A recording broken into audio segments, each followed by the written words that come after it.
আমি একজন খ্রিস্টান হিসেবে আমার পবিত্র রাষ্ট্র হচ্ছে ইসরায়েল। এই কথা বললে হয়তো আপনারা অনেকে মনে দুঃখ পাবেন। ভাই, প্রত্যেকটা ধর্মের আলাদা আলাদা পবিত্র রাষ্ট্র আছে। যেমন হিন্দুরা মনে করে যে ভারত তাদের জন্য পবিত্র রাষ্ট্র, আপনারা মুসলমানরা মনে করে মক্কা আপনাদের জন্য পবিত্র রাষ্ট্র। ঠিক তেমনি খ্রিস্টানরা মনে করে ইসরায়েল তাদের জন্য, পুরো পৃথিবীর যারা খ্রিস্টান আছে এরা মনে করে ইসরায়েল এদের জন্য পবিত্র রাষ্ট্র।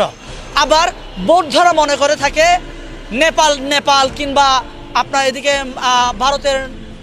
ভারত আছে পবিত্র রাষ্ট্র মনে করে থাকে। তাহলে আমি বলি, আমি একজন খ্রিস্টান হিসেবে আমি যদি আমার দেশের সার্বভৌম রক্ষা করার জন্য ইসরায়েলের বিরুদ্ধে আমি যদি আওয়াজ তুলতে পারি, তাহলে ভাই আপনারা মুসলমান হয়ে এই দেশের সার্বভৌম রক্ষা করার জন্য কেন আপনারা আওয়াজ তুলতে পারবেন?